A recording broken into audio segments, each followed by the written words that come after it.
If it hurts, game the brakes, no get you, know it up, put on more steam. Protect our kickers, our quarterback, our lead, our ball game. Ball, obstacles, block, cut, sides, do the game, tap, this win it in. Red sheet again, we're here for the first minute. Carry body, keep it there for 6 minutes. Rocky Top, you'll always be. All I know is go Vols, because that's all I know. Go Vols!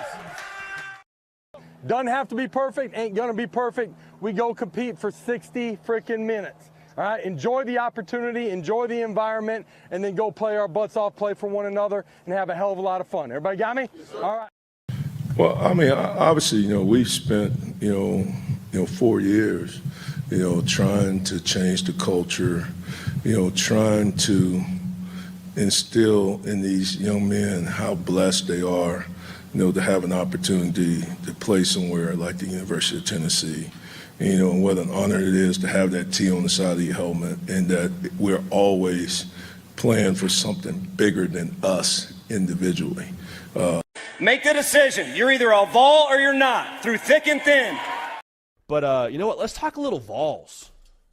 That is not me trying to take any shine away from the phenomenal channel Talkin VAWLS that my guy Boogie Bentley runs. So shout out to them. But let's talk a little Vols here.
Good Monday morning. Welcome to the Talkin VAWLS Network. My name's Boogie Bentley. How we doing this morning? How we doing on this Monday morning? Have you bounced back?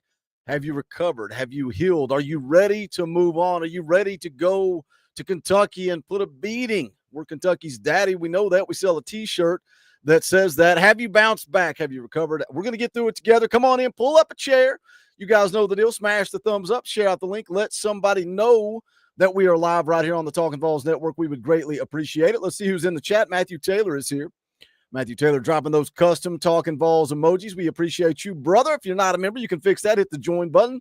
Only $1. Got $1? Anybody got $1? Brad is here. Says it's chilly this morning in West Tennessee. Yeah, man, it's like 39 degrees.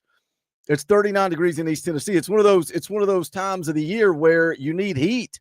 You got to be able to turn the heat on overnight, but then in the middle of the day, you got to turn the air conditioner on, and that's why we're always replacing HVAC units around here. Seth Nader is here. What is up, Seth? It's good to see you in the chat. Corbin Hughes says, I'm numb, Boogie. I'm not enthusiastic to go to Kentucky.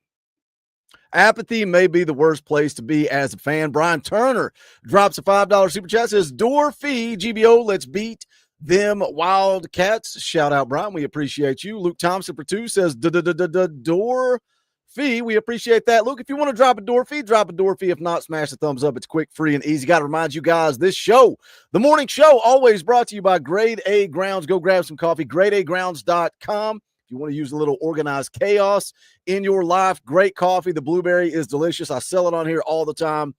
It won me over. I don't understand. Dauber told me blueberry's great. You're going to fall in love with it. I said, that's the dumbest thing I ever heard. I'll see what this guy's all about, but I don't think blueberry coffee is good. Boy, was I wrong. Go check it out. GradeAgrounds.com. Use that promo code VAWLS, VAWLS. Save 20% at checkout. It's an East Tennessee guy. He's a VFL. He's a Tennessee alum. If you like good coffee and want to support a local East Tennessee guy, go to GradeAgrounds.com. That link's always in the description below. Look, if you guys don't believe me, believe Rebecca.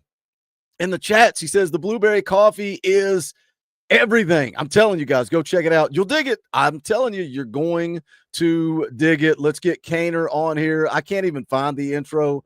Man, why is everything a living hell? Here we go. Let's get Cainer on here and talk about baseball. Are we going to talk about baseball? I don't know. You are Locked On Vols, your daily podcast on the Tennessee Volunteers.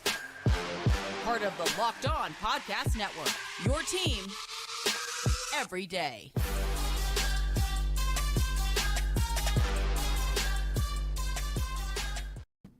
Eric Cain, good morning. Why is everything a living hell? Can I tell you how this is why everything is a living hell? This is how the day started off. I get up, I wake up, I'm preparing the show, I'm laying everything out.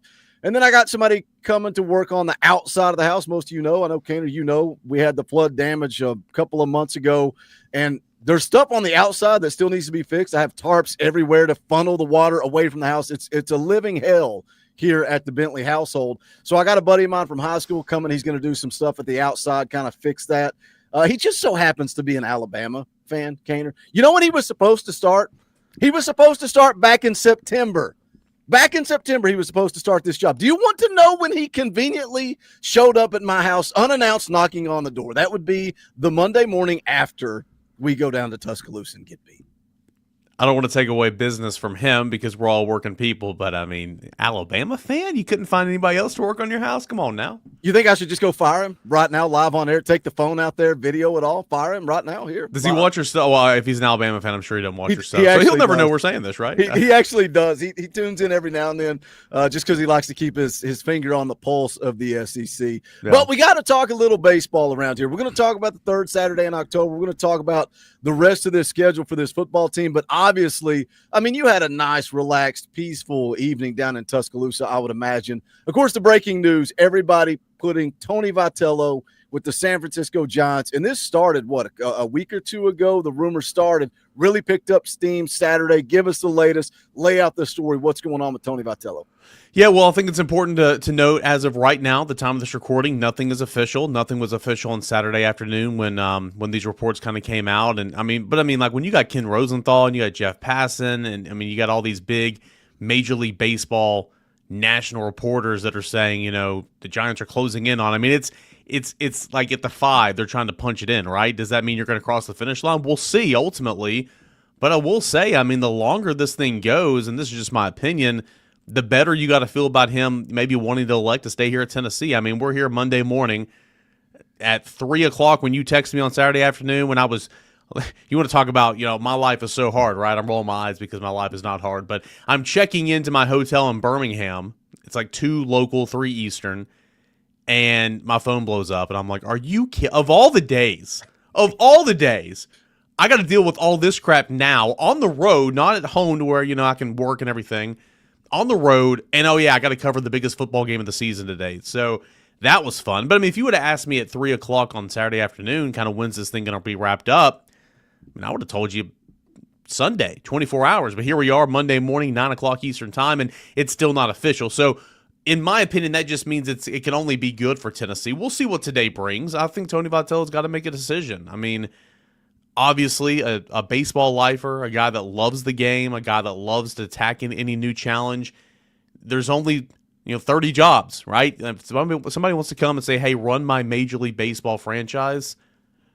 It's like I've seen some comments the last couple of weeks saying, "Why would he want to do that? Why wouldn't he want to do that?" Come on now, let's be real here. That's a dream job, but we'll see what happens. I think that he loves it here. I think that he loves what he's built. I think he loves, obviously, coaching in the college game. So we're tracking this. I talked to Tony on Saturday, got a quote from him. I asked him simply, "Hey, have you taken the job?" He said, "I haven't."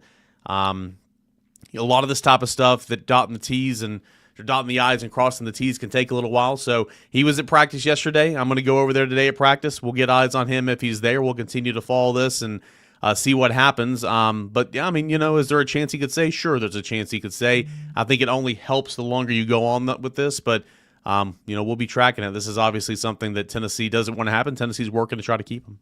Yeah, that phone buzzing right there. Is that Tony Vitello? Now we got breaking news. Just signed the dotted line. Tony Vitello off to San Francisco. We're waiting on Cain with the breaking news. You called it a dream job, right? To coach in the big leagues, coach in the major leagues. And that may be true, but maybe not for everybody. Do you think that's Tony's dream job? Like, do you think, and I don't know if you know this or you don't know it, but do you believe that's where he wants to be, is coaching in the major leagues? Because for me, and kind of when we were speculating on this on Saturday, and it's just complete rumor and stuff's running wild, it's like he's gone, he's not, he's staying, he's going.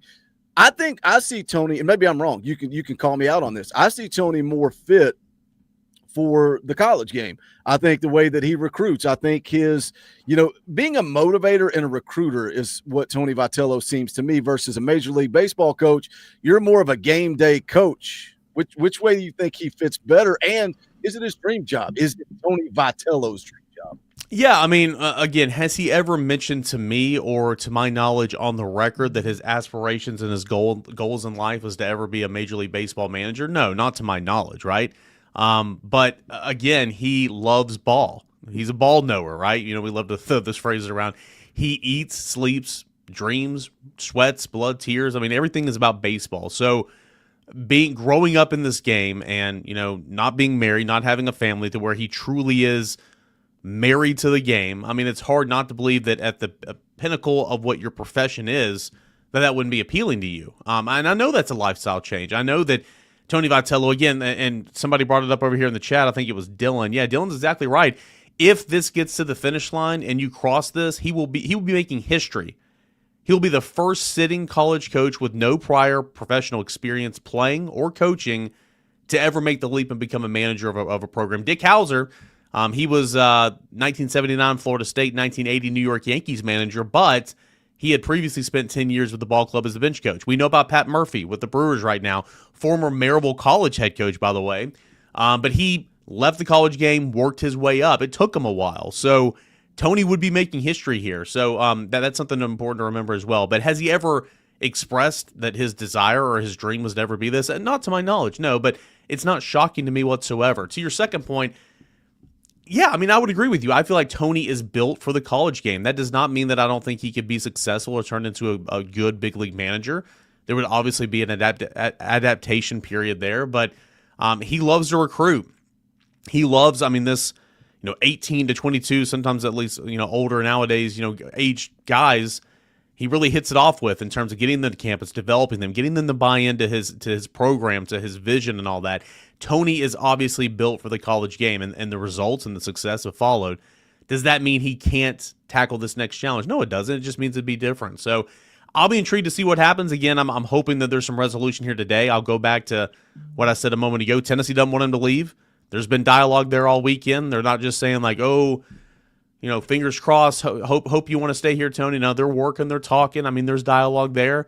We'll see what happens. And to go back to what you said earlier, this has been going on for weeks. It heated up last week and became actually something that could be turned into reality when Nick Hundley, former San Francisco catcher, took his name out of the hat. I think they kind of circled back around. I think talks and negotiations started heating up a little bit. I think it became real with people I spoke to about midway through last week. And again, we'll see what happens. I think we're in a holding pattern.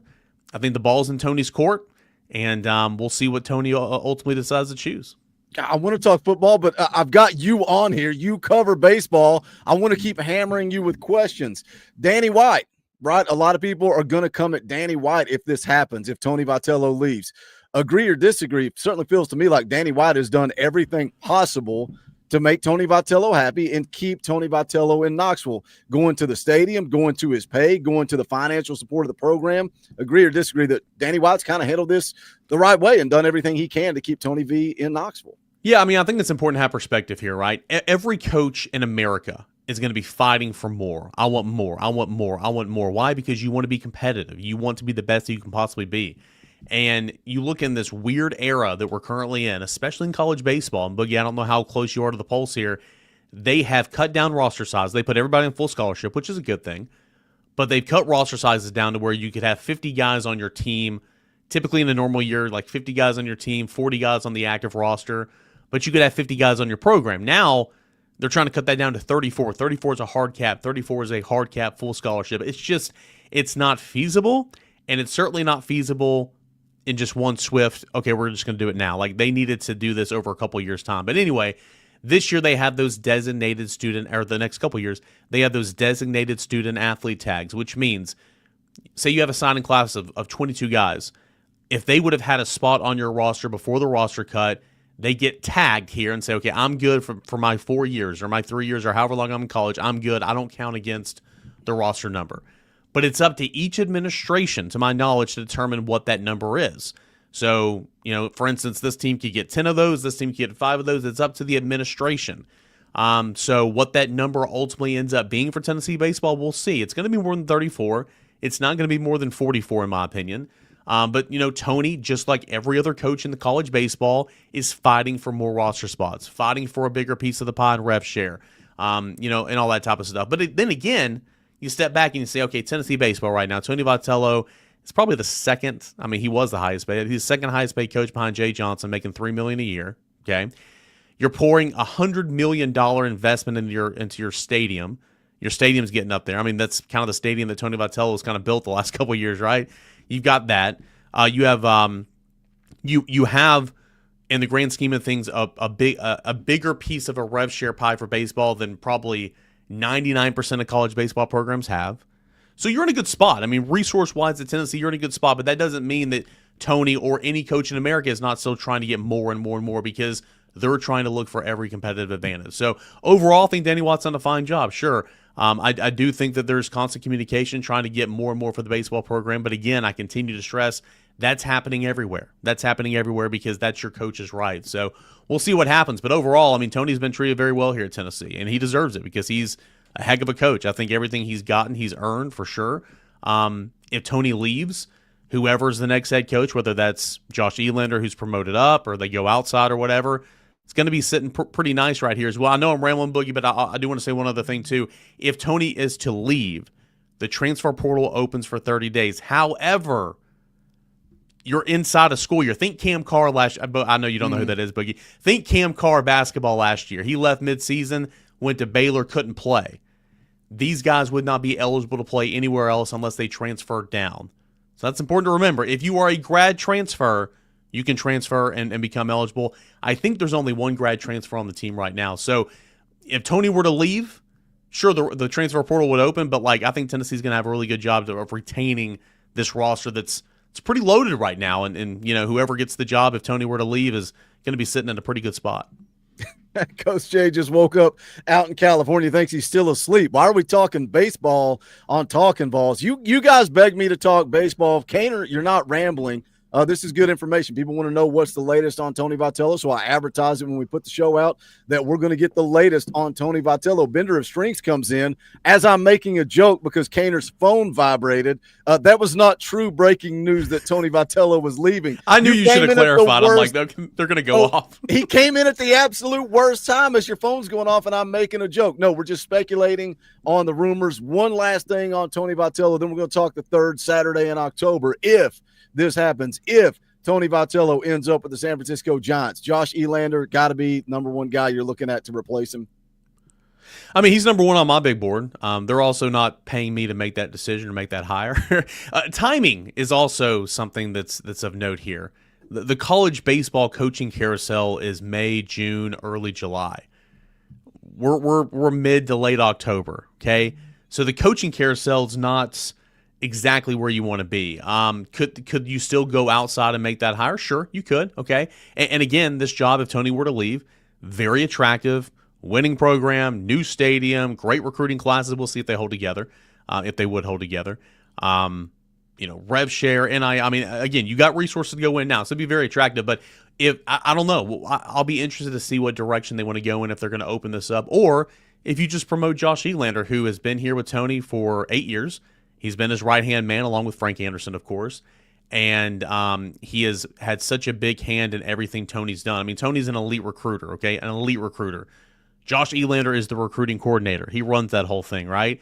He is, I mean, Tennessee's offense, home runs, average, doubles, extra base hits, all that and more. Josh Elander's been the hitting coach for 8 years, okay? He's worked with the catchers. While working with the catchers, he's worked with the pitchers. He's base running. I mean, he helps with the infield. He does a little bit of everything. So Josh Elander would make the absolute perfect sense for me if I was making this decision. Will they elect to go that route if Tony leaves? We'll see. We'll see. But certainly, regardless if he would to be hired or not, if Tony were to leave, I keep having to say if Tony were to leave, he would be of high consideration, no doubt. And Frank Anderson would too. Frank Anderson's a former head coach, but I don't know if Frank Anderson is wanting to take on, if he would want to take on a new venture like this at this stage in his career right now. So we'll keep tabs on if Tony were to leave. I think today could be a busy day in that regard, one way or the other. We'll see what ultimately his decision is. But again, there's no easy days here on the beat. No easy days. You guys can keep up with it over at VolQuest.com or Locked On Vols. Cain are going to be giving you those updates as they come in real time. We got about 250 people watching on this Monday morning edition of Talkin Vols. Make sure you do smash the thumbs up, share out the link, all that good YouTube jazz. Super chats, door fees, greatly appreciated. Also help keep the lights on around here. Also trying to get some new members of this channel. We're on a membership drive. We get 35 new members. During the course of the stream, we'll give away some free Talkin Vols merchandise. You guys can hit the join button down below. Only $1. Got $1. We need $1. Hit the join button. Only $1. You can also gift them. You can give 5, 1, 10, 20, whatever you guys want to do. We get to 35.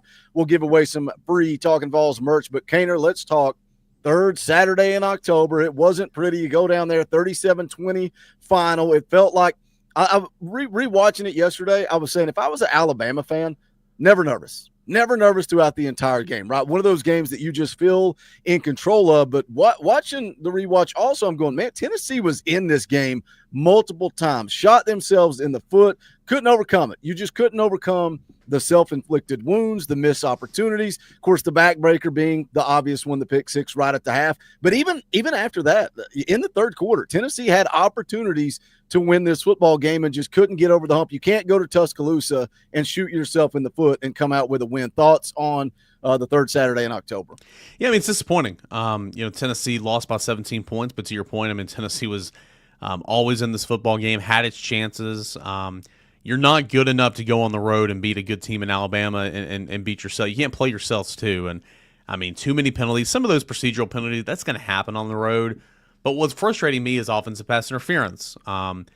Ineligible man downfield because you had a receiver that was on the line of scrimmage when he should have been off. I mean, like, what are we doing here? Come on now, you're better than that. And he had a hell of a game. Braylon Staley had a hell of a game, man. Middle of the field working. I am a huge Braylon Staley fan, but little mistakes like that, can't happen. I was not a fan whatsoever of the carousel up front on the offensive line. I mean, what are we doing? You're on the road, SEC play. I understand picking and choosing here and there, but why is there a different offensive line combination every drive of the first half? That doesn't make sense to me. But Joey Aguilar obviously got beat up a little bit. He was playing not at 100% in the second half. I don't think this was his best game. I think that decision-making was not his best. I think he put the ball in harm's way some, but still gave Tennessee opportunities to win. You're right. I mean, Tennessee, and we'll talk about the play at the goal line, I'm sure, because I don't want to get into it right now, but ask me about it after this. Even after that devastating play at the goal line, man, you come out, you respond the perfect way, 3 and out, go down there and score. Get a fumble, and then you don't do anything with it. So it's frustrating because Tennessee obviously could have won that game, was in that game, but too many self-inflicting wounds. And, Alabama's a good football team, and they made you pay with a 17-point victory in the end. So frustrating, but, got to move on. Tennessee, if you want to make the playoffs, still obtainable. Got to run the table, though.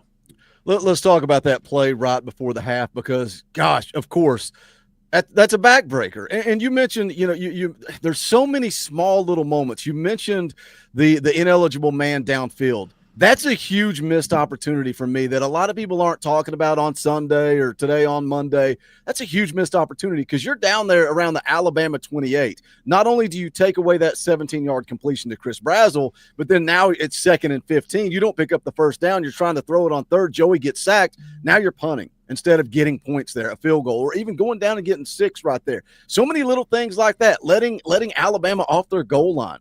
Right on the first drive of the game, a 3rd and 13. You let Ty Simpson, man, I can't speak. Ty Simpson dance around like a freaking middle school kid. I've been wanting to say Samson for 2 weeks. Every time I'm like, is it Samson? Simpson? Samson? Samson. I Why am I just saying can't- Samson? I Dylan can't Sampson. talk Oh, yeah. Monday morning. Too many little things like that, but the obvious one is the one at the half. And let's talk about it because that's a big drive, right? You're still in that football game. You have an opportunity to cut it to 16-14. And of course, hindsight's 2020 when you look at the second half and you say, well, we came out, we got a 3 and out and went right down the field and scored. But talking to my buddy outside, the Alabama fan, and I said this Sunday, I said it post game. That second half is different. If you score there and it's 16-14, Alabama comes out completely different in the second half. So it's all just speculation. But let's talk about the drive because that was a big boy drive. You marched it down the field. Star Thompson pops a 19-yard run right out of the gate, kind of get you going. But you get down there to the goal line. How do you think Heupel, and let's rewind a few plays here, right? It's 4th and 1. 4th and 2, something like that. You got 41 seconds and you got 3 timeouts. How do you think Josh Heupel managed that last 41 seconds of the game, the way he used his timeouts or didn't use his timeouts and elected to go quick? How do you think of his time management there right before the half? All right, so I'm looking at it. I'm pulling up the play-by-play. There was also a discussion yesterday somewhere that Tennessee had a timeout. Tennessee did not have a timeout. They used all 3 timeouts. No. I thought getting down inside the red zone, I thought it managed very well. Okay. You wanted to get points no matter what. That's the most important thing. But you also didn't want to leave any time on the clock. And I thought once they got down inside the red zone, I'm like, okay, well, they managed this pretty well. What I would have done differently here is I would have, when they gained the first down with Deshaun Bishop after the 4th and 1, I would have called. No, after the Bishop up the middle gain of 9 on 2nd and 10 to set up 3rd and 1, I would have called a timeout. Because, I mean, you went from 31 seconds to 15 seconds. Yes. That's when I would have called my timeout. Call the timeout there. You wasted too much time. That's the only thing I'll say about the management of that drive. And I could say we're nitpicking, but, I mean, I think I was sitting around there, everybody saying, call timeout. I mean, yes. I think that's when you should have called a timeout. Instead, you get the first down. You then call the timeout at 13 seconds. And you're at 13 seconds. You run the football one time from the 2. Yeah, from the 2. Get 1 yard. You have to call a timeout. I don't hate running the football there. You had a timeout. So then you're sitting at 9 seconds. And you're coming out of a timeout. And I absolutely hate everybody in the stadium, everybody on your stream, everybody at home watching knew you had to throw the football. You had to throw the football. So you come out there in jumbo, and then you run play action. You're not fooling anybody. You have to run the football. If you get stuffed, you're getting nothing. So I hate the fact that they came out and ran it out of jumbo for sure. Having said all that, ball placement, you put it to the outside. At worst case, it falls harmlessly to the ground. You kick a PAT type field goal. Yep. You go in 16-10. That's worst case. Or I mean, that's worst case if it's incomplete and you throw it outside. Obviously, the ball was not thrown outside; it was thrown inside. He jumps the route. And we saw what happened. So I hate that Aguilar and the offense were in that position because I don't think that they should have been formation-wise. End of the day, though, man, just bad throw. Really bad throw. Guy made a good play. And instead of it being 16-14 at the break, it was 23-7. It was a 14-point swing. And from the safety, which Tennessee could overcome the safety, they just couldn't overcome the pick six. It was a 16-0 run for Alabama. And it was devastating, but you're right. They came out of the break and responded the right way. That was awesome. They just could not take advantage once they forced a takeaway to really get back in this game and cut it back to a 1-score game. Which again has been a theme, right? Hubs put in his article, one of his articles yesterday, talking about that. And we brought it up last week. You forced 3 turnovers last week. You only capitalized on one of those. And I think Hubs put out 6 times. They forced 6 turnovers and only scored on one of those in SEC play. You got to take advantage of turnovers. But this last drive before the half, I agree 100% with everything you said. I said the same thing after the 9-yard run. I'm like, you're hoping he gets the first down and the clock stops and then you can go quick, but he didn't. Take your time out. And chill out, calm down, let everybody reset, go call a play that you believe in. And I get it. You're trying to get the first down, you go quick, and you get that first down. Even with all that, I think you still managed it fine. You come out in a regular offense instead of trying to get cute. That's the way I define that jumbo package. We're going to run it. No, you're not. You're going to throw it. Jumbo package. You throw it out in the flat. If you just run a regular play, you still have time to throw it on 2nd down and throw it on 3rd down and still kick the chip shot after that. But I will stand. I will die on this hill If you throw it to the outside, like you said, it's either a touchdown or it's incomplete. And I have a hard time. We can criticize it and we can talk about the play call, but I always have a hard time blowing a gasket and freaking out over a play call when it comes down to execution. And if Joey executes and Miles executes, it's a touchdown, and we're not having this conversation. So I always have trouble criticizing a play call that would have worked had we executed. No, I agree. I agree completely. I hate the fact that they were in that set. I hate the fact that they were in that formation. Again, I can't stand it. But at the end of the day, you're exactly right. Yeah, if you throw the football outside, it's either a touchdown or it's an incomplete pass, and you still have a chance to put points on the board. So it's just unfortunate. And Joey has been great this year. I know the interceptions have kind of racked up a little bit here lately, but you and I talk about this every week. I mean, receiver fell down, arm punt, pass interference, ball bits bad in the air, 2 off the hands of Miles Kitselman. That has not been an issue. On Saturday, unfortunately, it kind of was an issue with him putting the football in harm's way repeatedly. That was his only pick, but there were a couple of throws where you're like, it's like, oh my God, like, what are you doing, man? What are you doing? And we haven't seen that routinely this year, and hopefully we won't see it again because he's had a phenomenal year. He just didn't have his best game. And I do think that he was banged up and hurting a little bit. He was getting treatment after the game, so he couldn't come talk to us. Obviously, you could tell that he was going through it there on the sideline. He took a shot on that sideline there on that touchdown drive. So he'll be all right, I would assume. And Tennessee needs him to play well, but it's unfortunate that wasn't his best game, and obviously that wasn't his best play. And he would say that too. Got to have better ball placement, because if you have better ball placement, who knows what it could have happened. Maybe it was 16-14. Yeah, you know how Joey Aguilar was hurt? Because he slid. Joey Aguilar's never sliding if he's not hurt. He was hurt. He slid. Sean Cross in the chat dropped a $5 super chat. I don't know if this is better or worse. Sean gets worse every week. On Friday, he dropped a super chat and asked Hubbs if he would fire Austin Price live on air. Brent Hubbs said if AP was on the golf course, he would 100% fire him. We've not got confirmation if AP still works for VolQuest or not. What time was it? What time was it Friday morning? 10 o'clock? Yeah, that was around 10:15 or something. I mean, he was either on the golf course or in the shop. He was getting close. So I may screen capture this and send that over to Hubbs and see if we can take care of a little business. Sean for 5 says looking handsome this morning. Cain or XOXO. Hubbs said he may fire AP as well. Shout out, Sean. We love you, brother. Dylan for 10 says, remember when Banks said he was more hands-on with the entire defense because of Alan Williams' ability to coach safeties? Nobody has brought that up. I'm not on the fire Tim Banks train, though. I don't remember him saying that. Of course, Alan Williams, veteran NFL coach, 20 years, I think over 20 years in the NFL, hired as an analyst for this program. I don't remember that quote. Do you have any comments on that quote? That's interesting. We could talk about secondary play here too. I don't remember the quote either, but I do remember in the brief practice viewing periods that we got in camp, he like when they're doing circuits or when they're doing like Indy, he would be roaming around. I remember that because you have Alan Williams, you have William Martinez, you have Coach ET, you've got a bunch of different guys back there helping in the secondary. So I've seen him at least back in camp roaming around some. Now, does he do that every single day? I don't know. To my knowledge, I don't think he ever said that. If he did, I can go search for the quote, but. I did see that a little bit back in fall camp. What is the answer to this defense? Safety play is not where it needs to be, clearly. And when Tim Banks is, I mean, let's call it what he is responsible for the safeties. He is the safety coach. He is, and I can point to it and go, oh, gosh, I keep saying his name, but I'm sorry. We have to be honest and we have to talk about it. Andre Turrentine is not very good. Who are you going to play in his place? Right, you're gonna roll a true freshman out there, and when I say that, who's responsible for recruiting safeties, Cainer? That's on Tim Banks too. It is all on Tim Banks.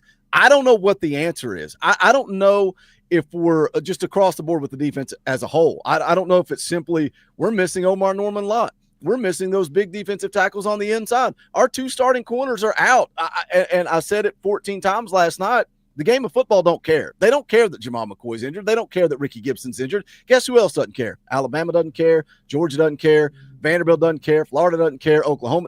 Nobody cares, but we care, and we can look at it.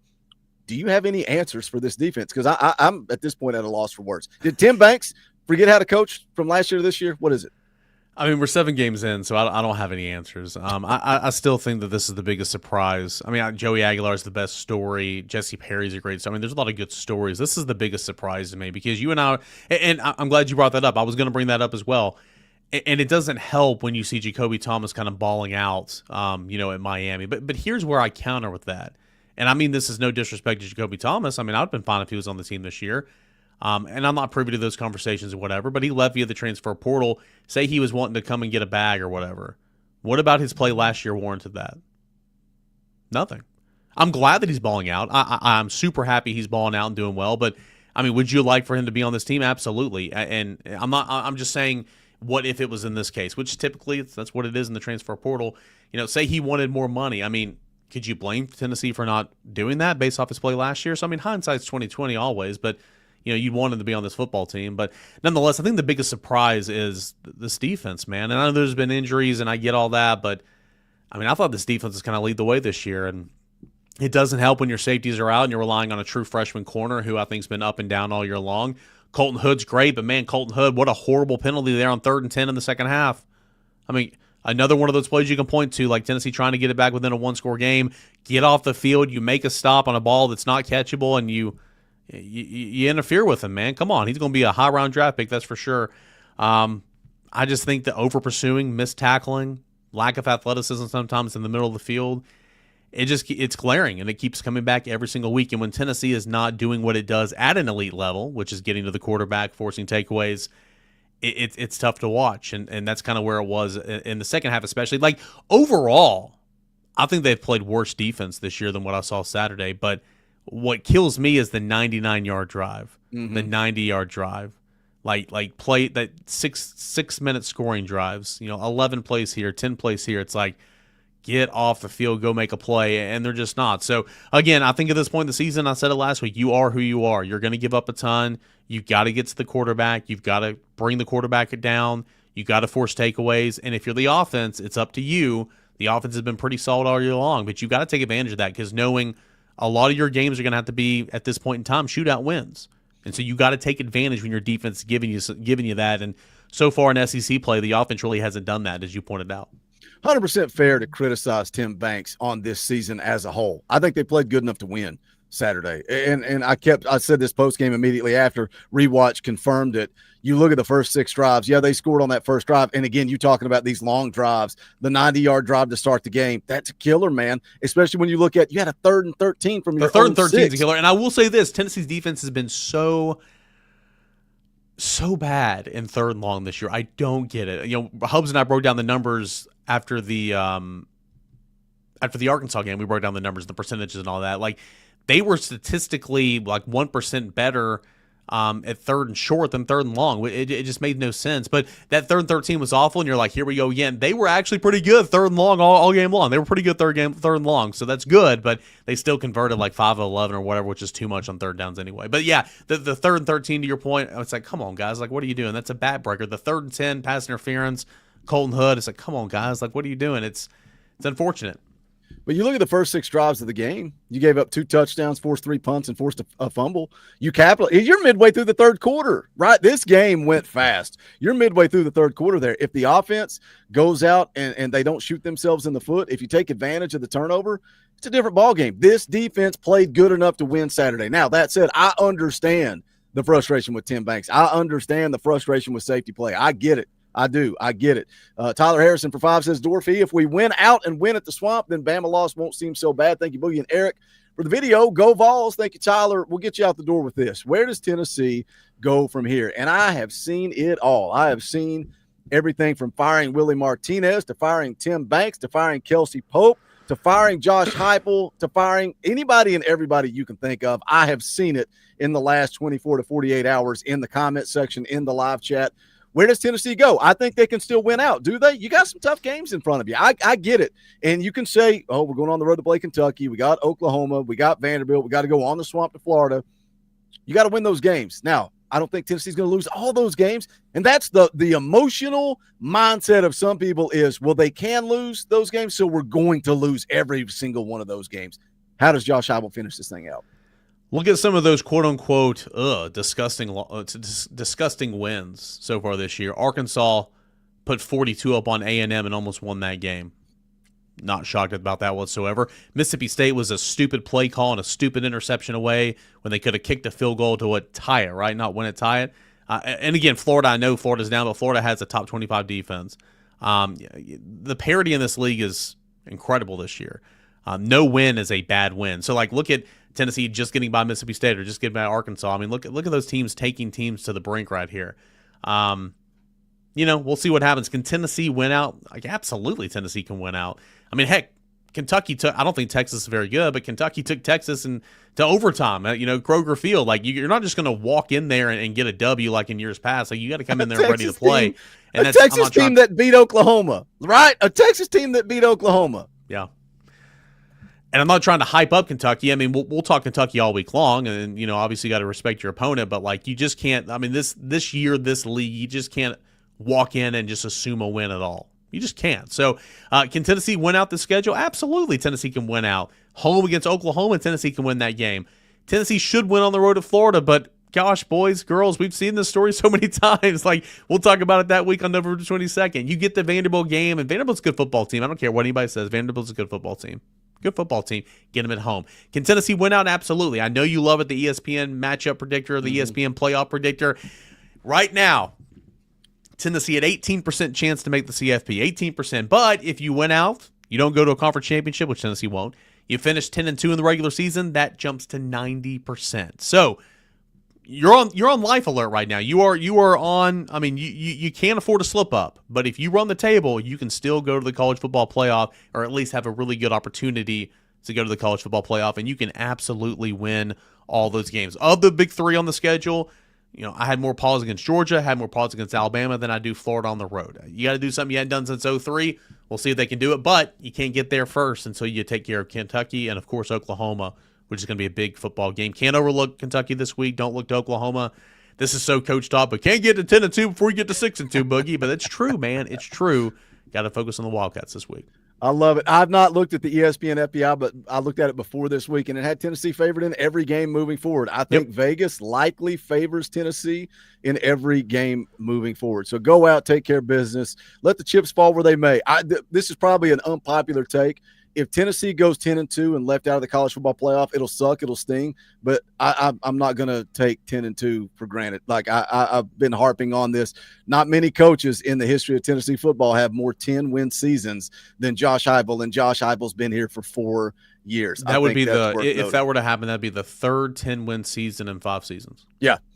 And I don't know where that would put him. I know General Neyland has more 10-win seasons, Bill Battle and Philip Fulmer. Philip Fulmer spoiled a lot of people my age because 10-win seasons happened on the regular, but it's not a normal. And I get the argument, the pushback's always, but Johnny Majors didn't coach as many games as Josh Heupel. Go look how many 9-win seasons Johnny Majors had. It's not like he was 1 win away, and if we had played one more game, he would have got that 10th win. What Josh Heupel is doing, winning 10 games, don't take it for granted. Look at Lane Kiffin last year. Like, winning 10 games now in 2025 in college football is tough. Cainer, I made you work your tail off today. I made you work overtime. I made you talk baseball. I appreciate you jumping on and talking a little Tony V to kick the thing off. What's going on over at VolQuest? What's going on over at Locked On Vols this week?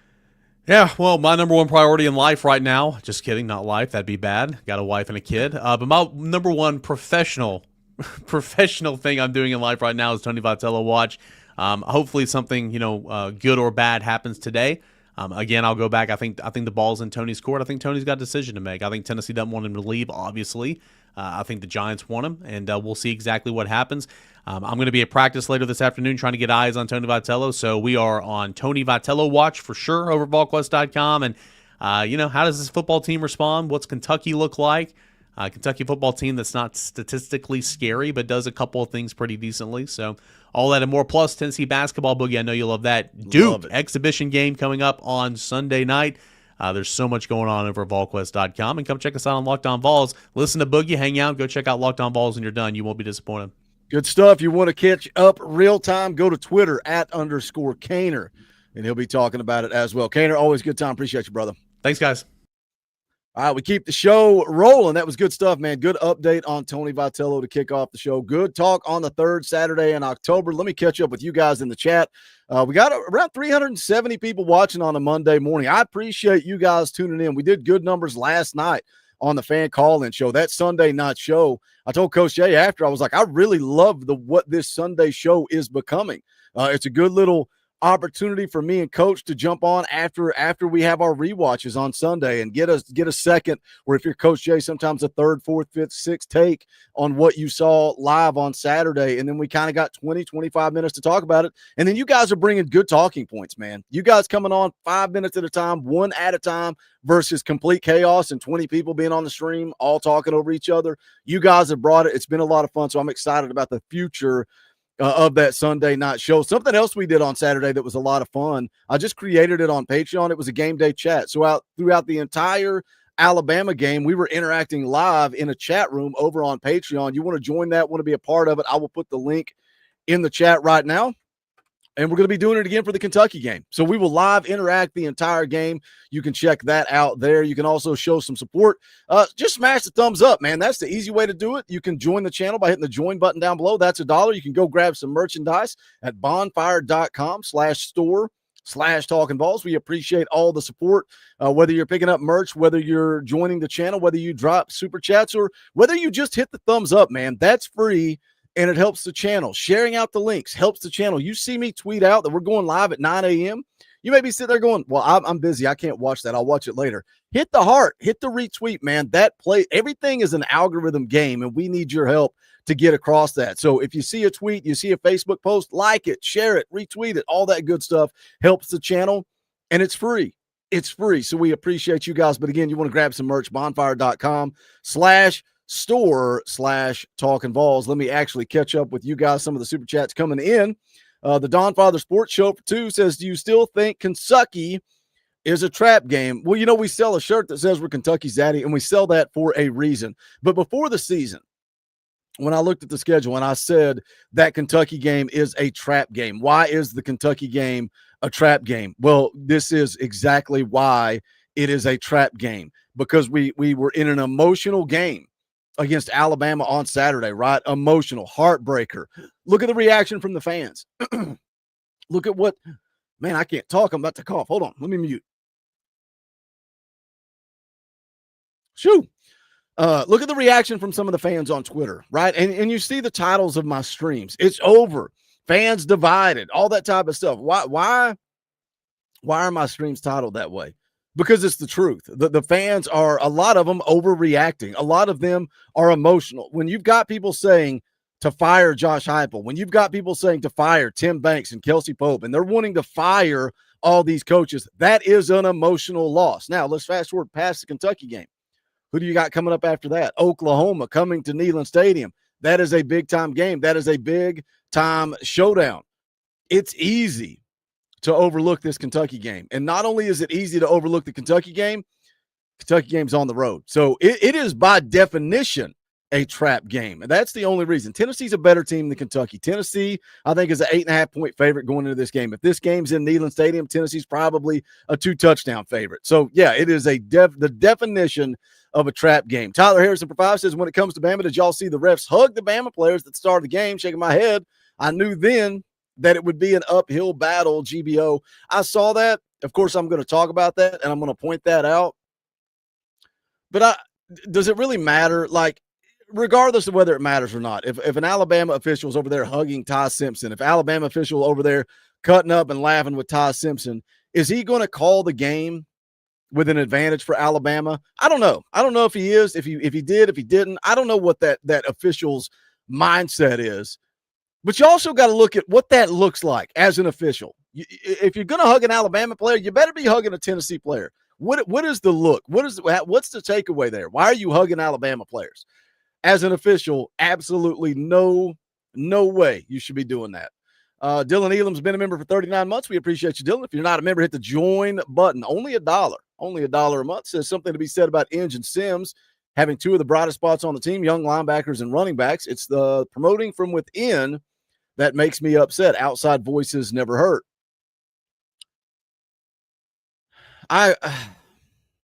Sometimes it depends on the circumstances. Joey Halsley's been with Josh Heupel forever. Joey Halsley, the quarterback's coach, so he coached under Heupel. He coached under Golish. He knows what he knows what Heupel wants to do on offense. So that promotion from within makes sense to me. What about Kelsey Pope, Dylan? Do you not like promoting Kelsey Pope? from within. You can go back and watch the video when Kelsey Pope was promoted. Look how the players react. Look how the players respond. Look what Kelsey Pope has done on the recruiting trail. Now, we can argue, got a lot of drop passes, right? Got a lot of dropped passes. Is that on Kelsey Pope? Is that on his development? Is that on his coaching? I don't know. I think it's a fine line. Sometimes I'm okay with promoting from within. The distinguished gentleman says, huh? Excuses? What excuses am I making? Is it me? Are you talking to me? Are you talking about me? What excuses have I made? You know, and I don't know if the distinguished gentleman's talking about me. He is a distinguished gentleman. Surely he wouldn't come on here and attack me. It's weird when you talk about the game, when you talk about the course of the game, when you talk about the way the game played out. You can talk about officiating. You can talk about play calls. You can talk about injuries. You can talk about everything. That's what college football fans do. But it's always an excuse. It's not an excuse. You're just talking about the game. Now, he may be talking about the officials. And again, I'm not making an excuse for anything. I'm saying it's dumb. It's a bad look. It's a bad look. I'm not blaming the refs. So if you're arguing with whoever dropped that super chat, you know, whatever. I'm not blaming the refs. I'm not making excuses. I've never blamed the refs for any of that. Any of the game against Alabama. I blame Tennessee for shooting themselves in the foot. I blame Tennessee for not capitalizing on opportunities. I'm not blaming officials, but it is a bad look to be over there hugging an Alabama player before the game starts. Let's, you guys know what we do on a Monday morning. We go over, we take a listen to what Coach Heupel had to say in his post-game press conference. We'll go through that. We'll talk about it.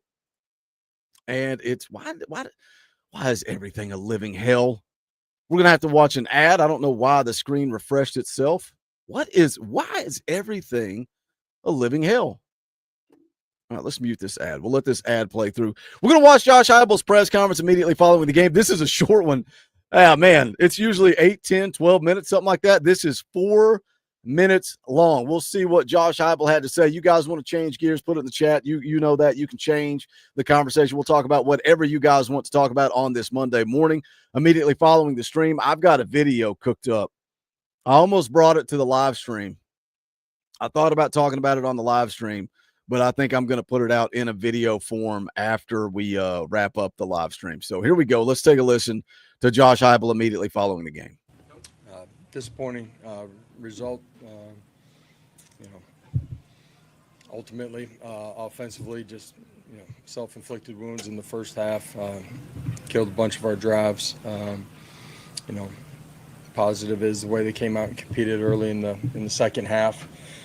Defense gets a stop, offense goes and scores, turnover. We don't take advantage of it. Self-inflicted wounds on that possession again. Again, you're playing a good team. Man, the details are going to matter.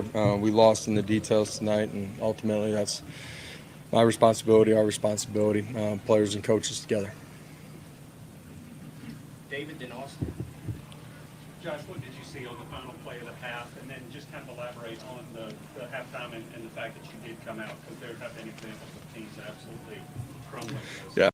He's going to talk about the last play of the half, but something I want to bring up too, man. It's exhausting when, again, and Coach Jay said it there in the chat, just giving an explanation from a host point of view. And that's what we do, man. We just come on here and talk about football. And sometimes it's exhausting because if Coach Jay came over, we were sitting on the couch, cracked open a cold beer, talking about Tennessee football.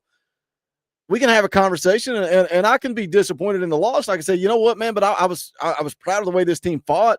I was proud of the way that they came out in the second half and competed.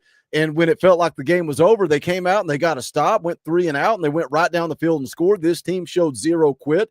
I love the fight in Deshaun Bishop. I love the fight in Peyton Lewis. When time's ticking off, you got 1 second on the clock, and Peyton Lewis is pissed. Why? Because he wants to punch it in. Well, why does it matter? The game's over. That's a quitter's mindset. That is a quitter's mindset. When we sit here and we talk about giving effort and flushing the last play, playing one play at a time, all the coach cliche, all the coach speak, right? That's what we want in a football team. And then when we see it live, why are we doing that? We should just quit. The game's over. Boogie, fire up the live stream. The game's over. Why are we trying to score? The game's over. Look at Josh Heupel calling timeouts. What a clown. The game's over. That's because they don't quit. They fight for 60 effing minutes.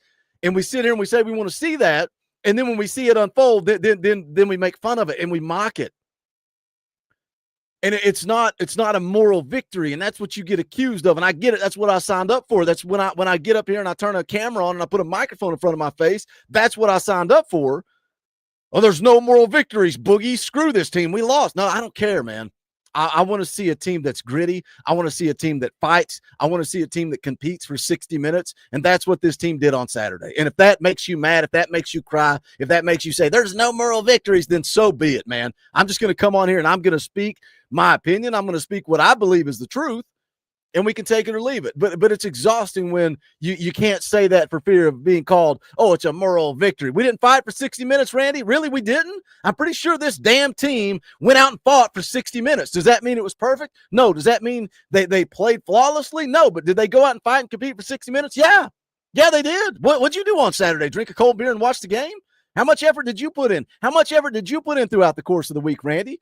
Were you watching film? Were you at practice like these kids were?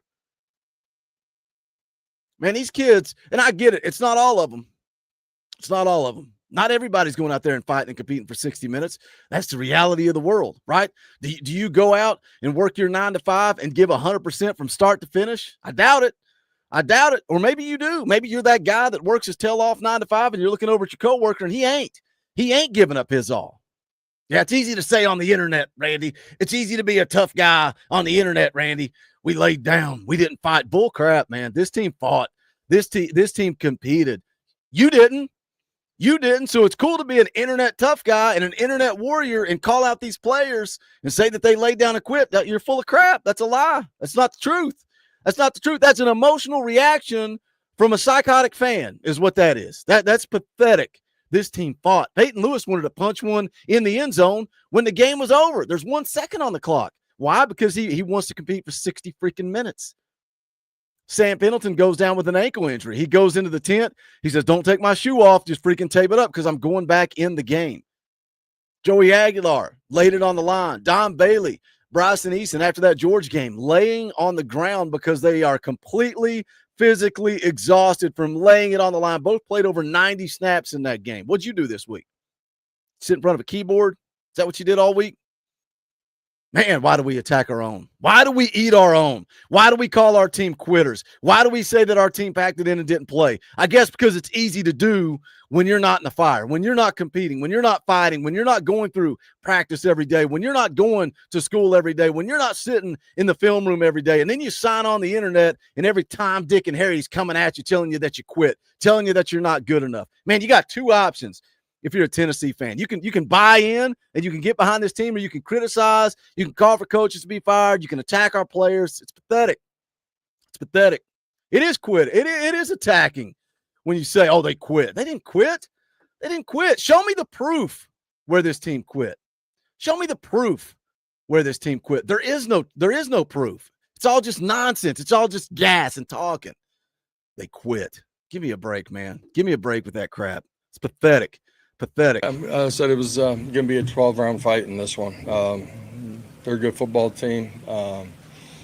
So no matter how it starts, you got to continue to fight. And our guys did that. Just, again, ultimately not on the right side of it in the details. End of the first half, 9 seconds, no timeouts. You're left with the decision. You want 2 opportunities or 1. And, so you got a little play action. And he leaves the ball inside a little bit and goes back for 6, and big play in the football game for sure. But again, how you come out and fight, and defense gets a stop, offense scores. After the turnover, we got to do something with that, and got a chance to change that game. Josh, how would you? Being better after turnovers is so crucial, man. So crucial, especially when you got a defense that's given up so many yards and given up so many points. But they're Jekyll and Hyde. They either go out and they give up a touchdown, or they go out and they force a turnover. And then when they do, the offense goes 3 and out, or the offense doesn't capitalize. Again, I know I mentioned it with Cain, but it's worth mentioning again. In SEC play, you forced 6 turnovers, 6. And you've only scored on 1 of those 6. And I don't know how many. I don't know how many total out of those 6 were 3 and outs. I know we had 2 that were 3 and outs last week. Right? We had 2 against Arkansas that were 3 and outs. Oh, here come the personal attacks. Congrats, Randy. Congrats on the personal attacks. You must be on the payroll. No, I just speak facts. I speak truth, Randy, and you can't take it because you have yet to provide an example of this team quitting. All you have done is cry in the chat about this team quitting, and you have yet to provide any evidence or argument that supports what you're saying. Now, me, on the other hand, I provided plenty of evidence. I provided it with Peyton Lewis. I provided it with Deshaun Bishop. I provided it with the players and laying it on the line. You've yet to provide any proof, so you go to personal attacks because you can't talk ball. You can't discuss ball. You can't discuss what you were talking about. You have no proof. So you go to personal attacks. That's what you do. That's how you own every internet argument. They come at you, you respond. They have nothing of substance to back up their argument. So what do? Personal attacks. I got nothing left. I'm just going to personally attack you because I got nothing left. I mean, I can't talk ball. I got no proof. So screw it. I'll just insult you. That's all I got left. That's it, man. Good stuff. Hey, Randy, you quit on your bit. Who's Boogie? I don't know who Boogie is, and I've yet to see proof where they laid down. You keep saying they quit. You've given me zero example of quit. Maybe you should quit trying. That's what I would do. If I was you, Randy, I would quit. I would quit.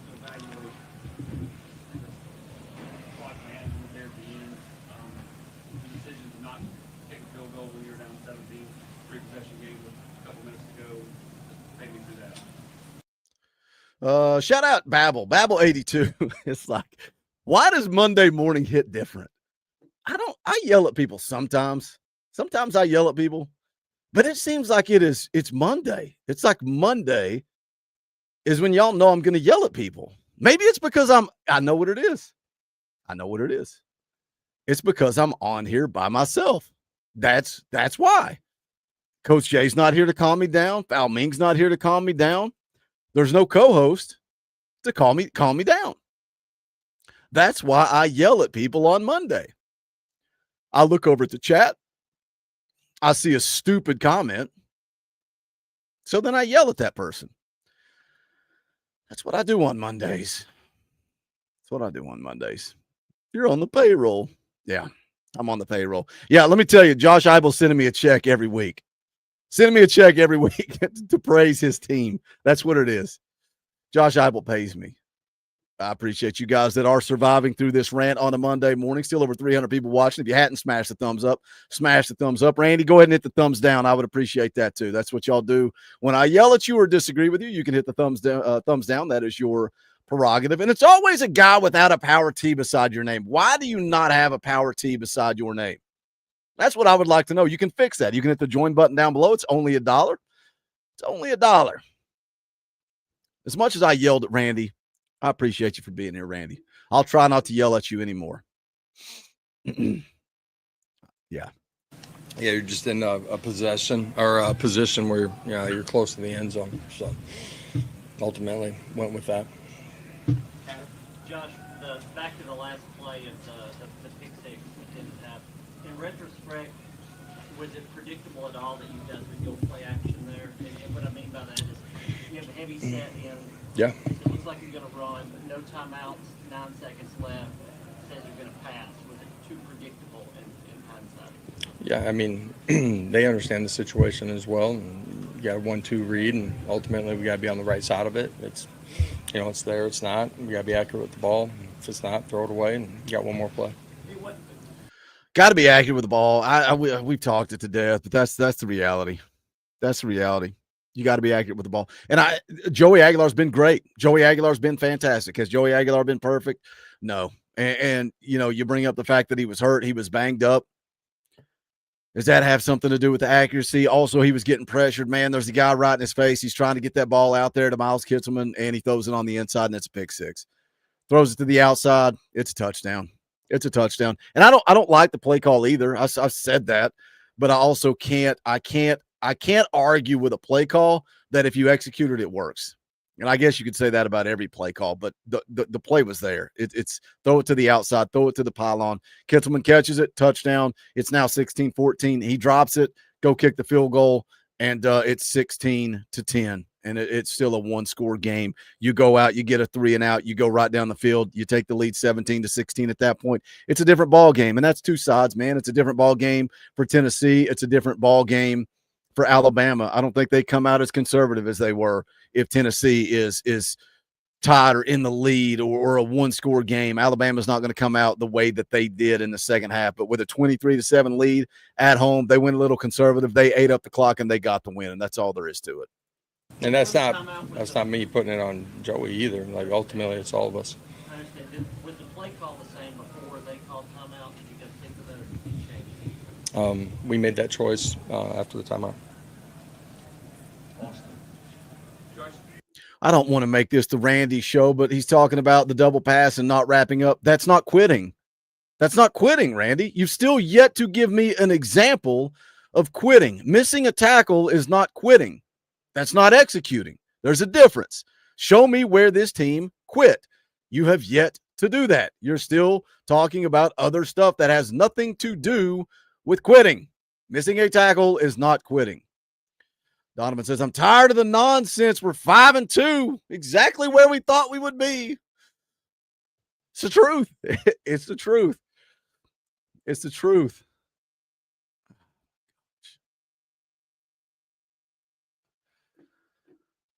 Oh, my gosh. Why? Why? Why do we do this? We do this. What do you feel like? Why do you feel like the defense is having such struggles across the middle of the field? I love this question. AP asked Josh Heupel, why do you feel like the defense is struggling in the middle of the field? And people say that AP doesn't ask hard questions. That's a tough question. Josh Heupel's got to answer that question. And I saw AP going off on the board about it, saying somebody accused of him asking a dumb question. And he's like, I didn't ask that. I asked this. That's a tough question. Now, he said Josh Heupel dodged the question. So let's listen and see what Heupel says about the middle of the field on defense. Well, ultimately, they made plays in the middle of the field. We didn't match things out or whatever it might be. So I'll be able to see more when I watch the tape. Really no answer. On the offensive pass interference, Josh, the first half, they say that the ball and pass line scrimmage, how kind of backed you guys up? You're talking about Chris's catch? Yeah, it was offensive pass interference. Yeah, it was yard past the line. That's what they said.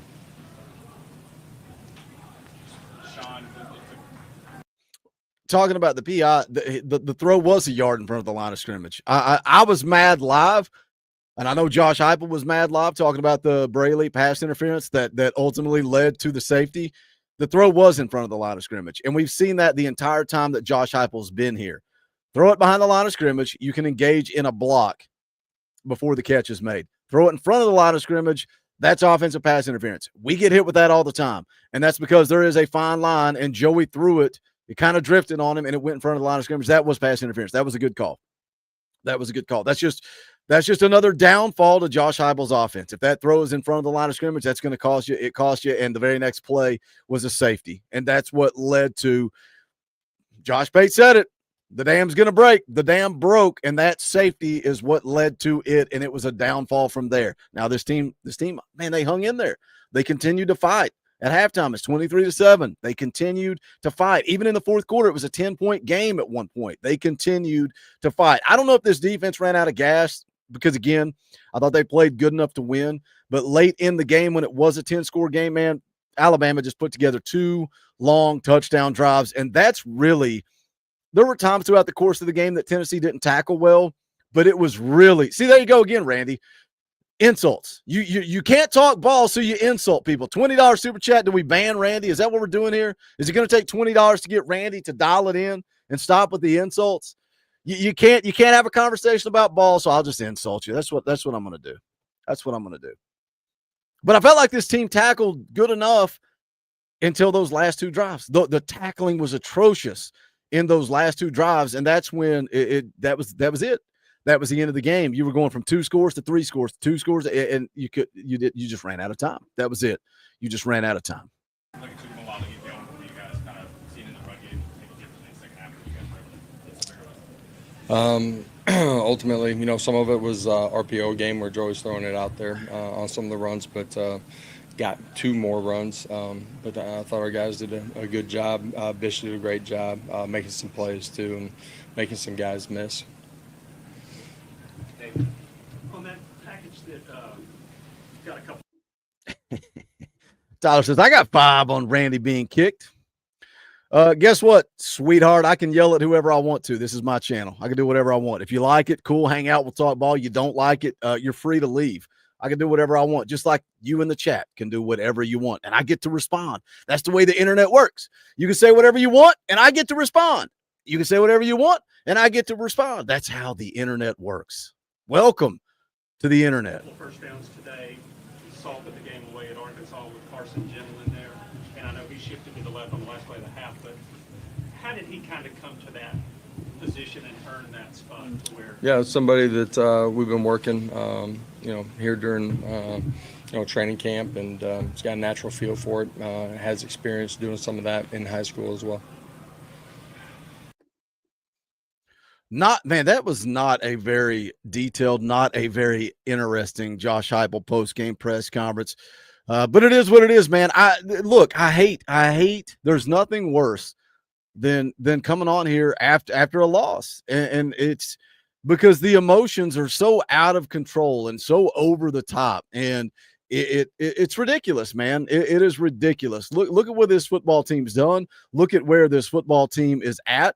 Look at what is in front of this football team. And whoever it was that said it, it was Donovan. Donovan said it in the chat earlier.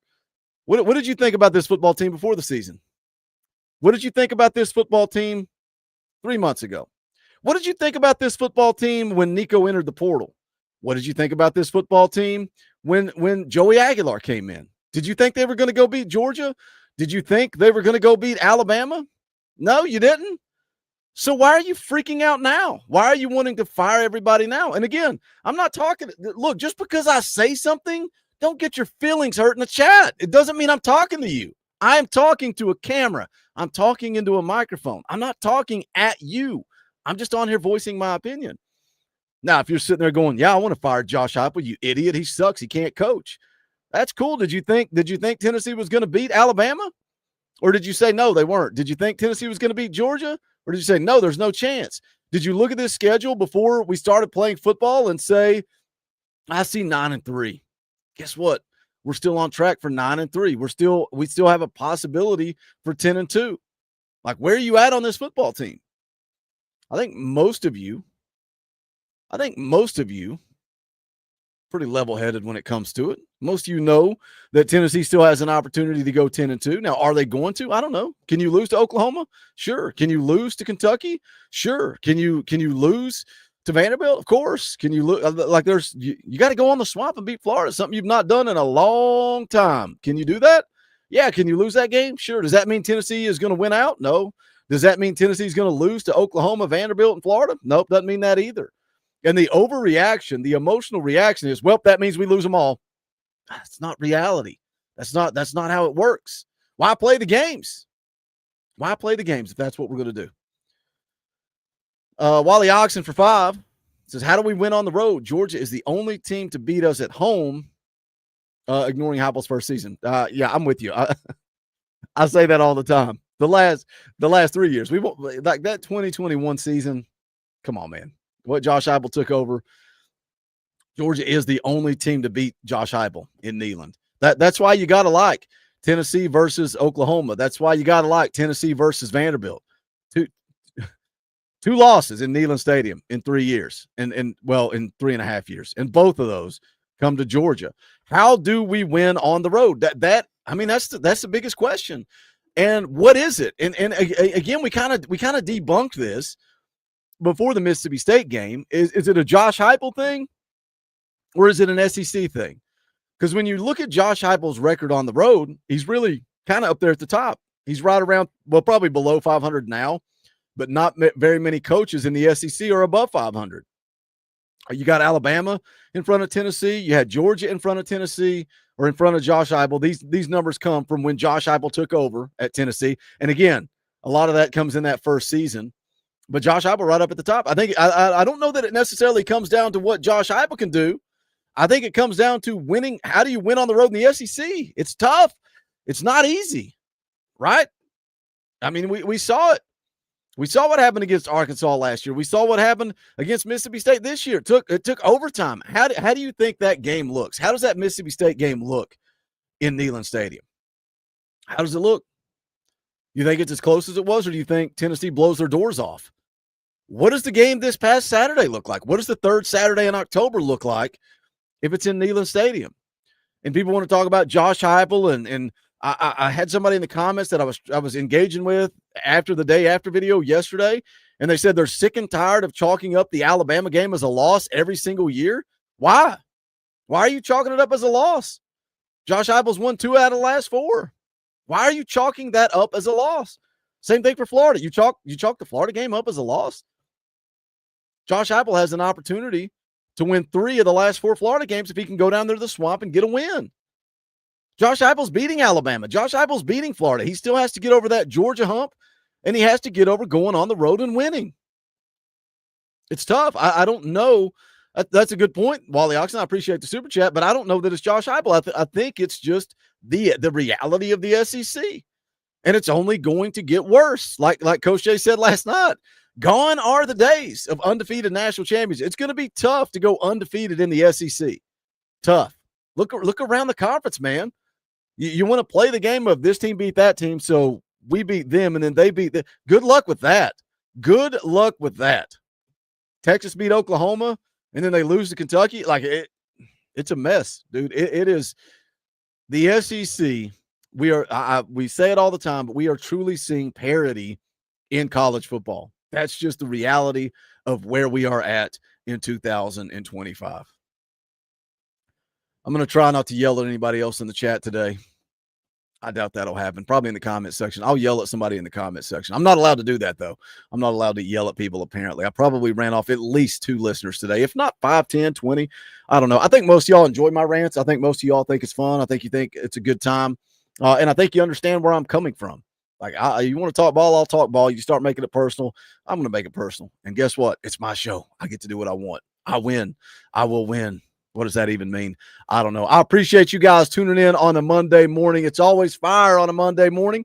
I'm going to jump off here. I'm going to make a quick video about the missing piece for Tennessee football. Some interesting words. I was looking to put together a video. I saw this clip. I saw this quote, and I said, hold on one second. We're going to make a video, and we're going to talk about that. So look for that to be dropping here within the next hour and a half, something like that.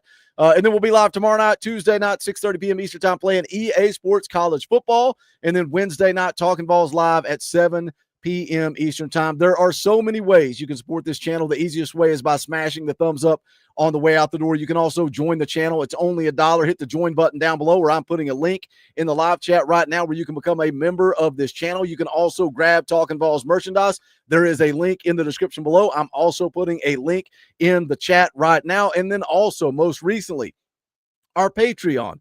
We set up a Patreon just to do the EA Sports College Football Dynasty. You get to play against me, Coach Jay, Foul Ming, Dauber's in there, the X Factor's in there. We have a lot of fun talking ball, man. Just we got a Discord set up. We talk ball every single day. That Discord is going off. But some of you guys wanted a game day live chat. So I created that tier on that Patreon. You can click on that link. The link is also in the description below. And during the game, man, you can be watching the game on your TV, have the Patreon up on your phone. You can come join it. You can come hang out, and we'll talk throughout the course of the Kentucky game coming up on Saturday. But that is going to do it for this one. This is the Talkin VAWLS Network. My name's Boogie Bentley. Go Big Orange.